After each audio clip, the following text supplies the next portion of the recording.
Good morning, everyone, and a good Erev Shabbos. We've been talking about Yaakov Avinu, Jacob, our forefathers, struggle and fight with the angel. But we need to take a step back for a minute. What caused Yaakov to be all alone? So we mentioned very briefly that when Jacob split the camps into two different camps, he forgot a couple of vessels over on the other side of the river where the original camp was. And he went back to get those pachim katanim, those small vessels, as the Torah says. And that's what made Jacob to be away from his family and all alone. Now I want to home in on that very important word that the Torah says. The Torah makes sure to tell us that there's pachim katanim, small vessels. What's the significance of the Torah telling us what kind of vessels they were? And more important, they were small vessels. What a pot, a cup, a plate.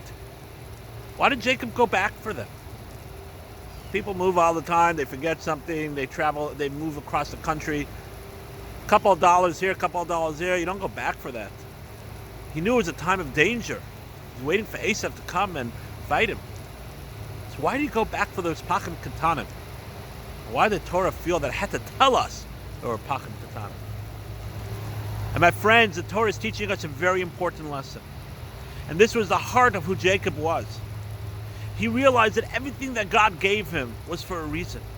He realized that everything that God gave him, he's able to create something positive out of. And therefore, if he left those vessels, he would lose the opportunity to do something great with what God gave him. And therefore, he went back to get those small vessels. Now, we might not be on the level of Jacob, that for a plate we travel thousands of miles or even 100 miles to go back. But the important lesson is staring us in the face. We have to reflect in our lives and look at the talents that God gave us.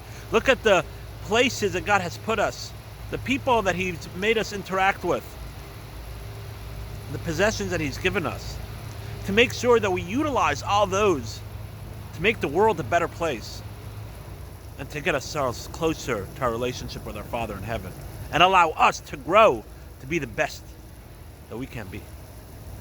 So let's all reflect on this very important lesson and look at what God has given us and make sure that we utilize all those things, not only the big things, but even the small little things for good, to help the world and to build our relationship with our Father in heaven. Wishing everyone a great day and a beautiful Shabbos.